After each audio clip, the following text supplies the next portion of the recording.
and welcome to SMTA 2022. We're in Minneapolis. I've been joined by David from Inovaxe. Thanks for coming over. Absolutely, thank you for having me. And feels like a normal show actually, which is a bit unusual now.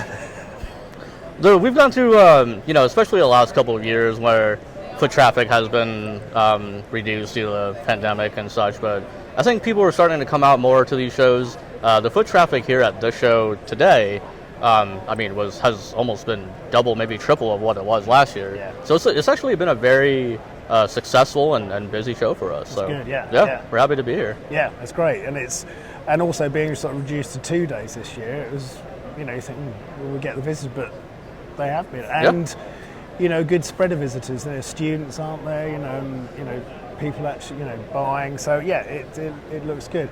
So what's new with Inovaxe? Have you got anything you're showing at the show now? What's new with Inovaxe? We've been growing, staying very busy. We've designed some new products that we are very excited to talk about. One of which is actually here at the show today. I'll get to that in a little bit. We've added some new partners. We've done some new integrations. We've gotten some new customers that we're very excited to work with, and we've seen definitely an increase in demand for our solutions, and we've made some optimizations internally to increase our throughput and operating efficiency to kind of meet that higher demand. So we've been staying very busy and steadily growing. So lots of good things, lots of new things, lots of good changes, and and people are in. I think it's a strange thing, isn't it? We've had the 2 years of pandemic when everyone's working from home and everything. We had to find different ways of working, but actually out of that, quite a lot of benefits came, didn't they? Of being able to look at your business in different ways. Yeah, I think I agree with you, actually. We weren't really shut down for too long at Inovaxe, working at home. During that time, I think what really happened was, during the pandemic, you had this need to really control your inventory and manage your inventory and having traceability on all your parts because of what was coming in the industry, the difficulty in finding and sourcing parts. So our customers really needed a way to control their inventory.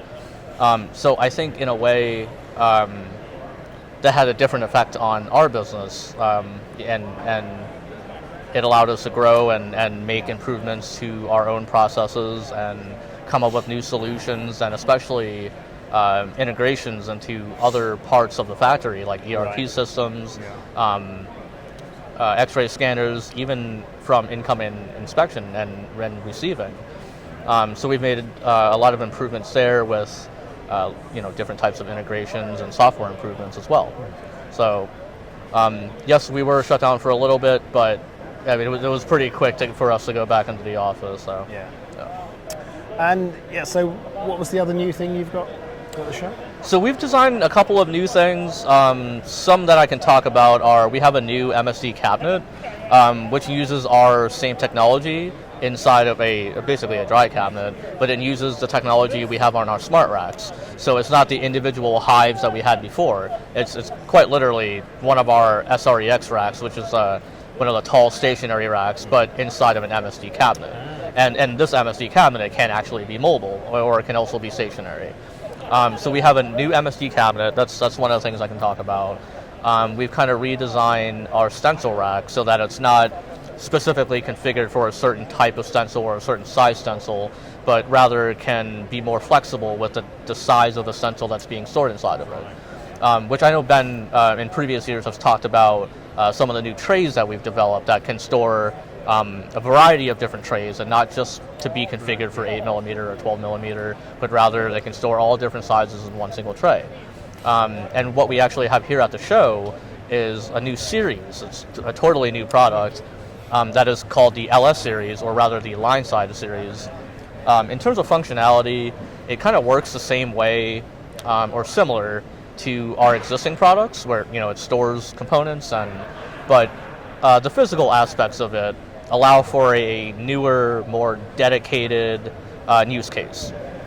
This is our SR series and our IA series were designed to be stored at the line.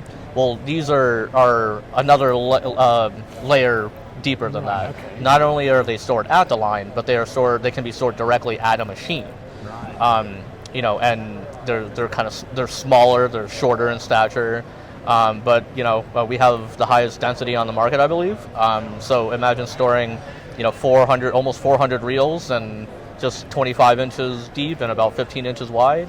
And the different use case for it is because of its physical changes, it can sit directly at a machine instead of in the middle of the line or at the head of the line, but literally at the machine, and it allows for a new use case. Now, imagine like extremely high volume manufacturer where you can now store anywhere from 5 to 20 days worth of inventory for a specific machine. Yeah. So not only does that make sure that you always have inventory at that machine and that your machine is always running, but that reduces the cycle time of the need to replenish that machine.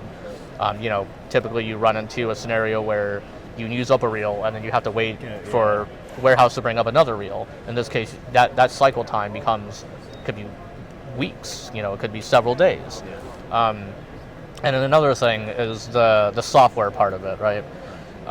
The machine we can do this with all of our equipment, but this is a more well-designed way of accommodating automated replenishment at the point of use. So we integrate with the pick and place machine itself, and for example, we've done a partnership with Panasonic, and we can do this for many other different pick and place machines as well, such as monitoring their feeder levels. So when their feeder reaches a certain threshold, we automatically light something up, so the operator doesn't need to do anything.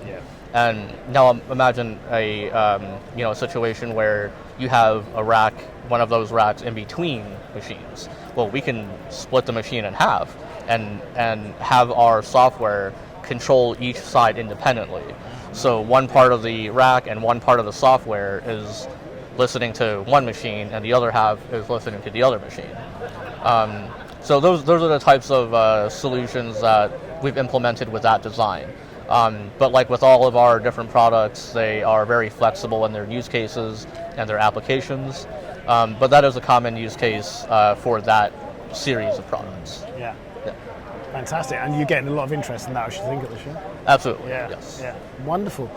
Well, thanks for sparing the time to come and talk to us. Absolutely. It was a pleasure. Appreciate it. And I hope the rest of the show is as busy, which I'm sure it will be. Thank you. I would think so. Yeah, absolutely. Thank you.